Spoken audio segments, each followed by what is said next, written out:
Welcome back to another week of the Hard Hit Sports Selection Show.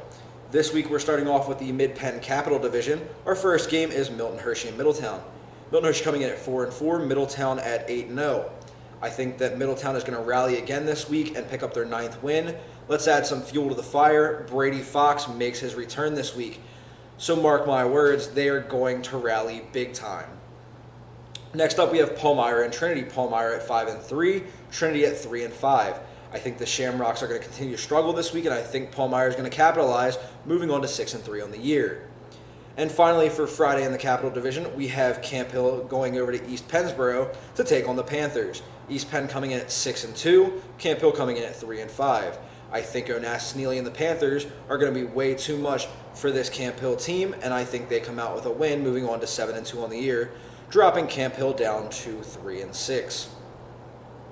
Then on Saturday in the Capital Division, we have Boiling Springs traveling to Steelton Highspire to take on the Rollers. Steel High comes in with a 7-1 record. Boiling Springs comes in at 0-8. I don't think Boiling Springs quite has what it takes to take down this Roller team that has been taking over the Capital Division as of late. Now they are still behind Middletown, but they are nothing to shrug at. I think the Rollers are going to move on to 8-1 at the end of the week, and I think that drops Boiling Springs down to 0-9.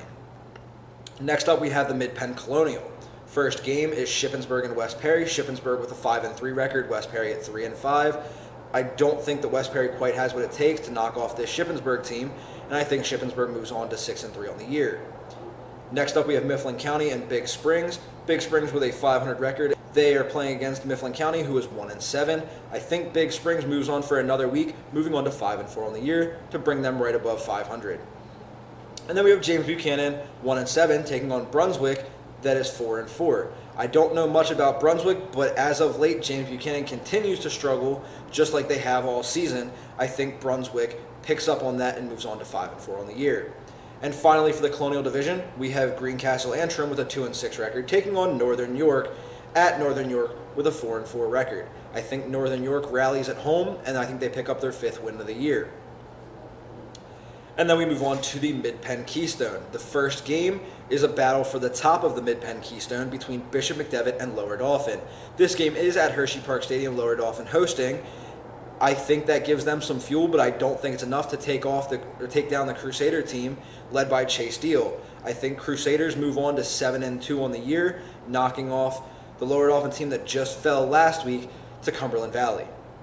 Next up is Hershey and Susquehanna Township. Hershey coming in at 1-6, Susquehanna Township at 3-5. I think Susquehanna Township has to pick up after losing last week against the Crusaders to move on to 4-5 on the season. And finally, for the Keystone, we have Cedar Cliff taking on Mechanicsburg. I don't think Mechanicsburg quite has what it takes to knock off a solid team from Cedar Cliff again this year. I think Mechanicsburg drops down to 3-6 on the year, moving Cedar Cliff on to 6-3. I think that the Colts are a little bit too much for this Mechanicsburg team, and I think that's going to show on Friday night. And finally, we move on to the Mid-Penn Commonwealth. We have Harrisburg taking on Carlisle. No one in their right mind is going to pick Harrisburg to lose at this point in the season. Harrisburg has played solid football all year, and I think they continue to at Carlisle Friday night, moving them on to 9-0 on the year. Next up, we have Chambersburg taking on State College.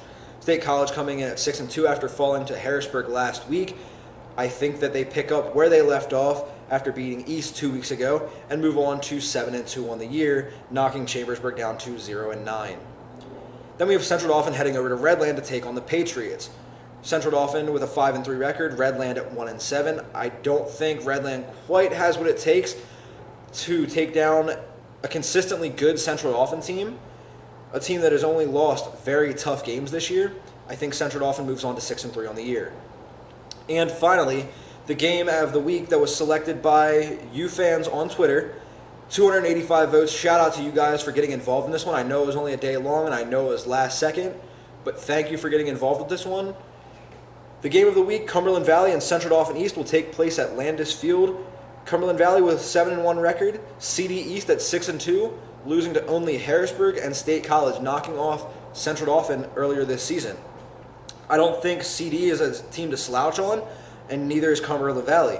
However, my pick for this week and it's a tough one, has to go to Cumberland Valley. They are on a roll lately, and I think that they are going to show up to play as they always do. They have a tough running game. They can pass when they need to, and I think that their defense just overcomes a very tough Central Dauphin East offense. I would not be surprised if this one goes the opposite direction because these are two very tough teams, but as of right now, my pick goes to Cumberland Valley. And that wraps things up for this week's Hard Hit Sports Selection Show. My name is Dan Ford. Thank you for watching. If you agree, drop a like. If not, comment down below who you would pick. Also, click that red subscribe button so that way you're notified whenever I post every week. I'll see you next week. Thanks for watching.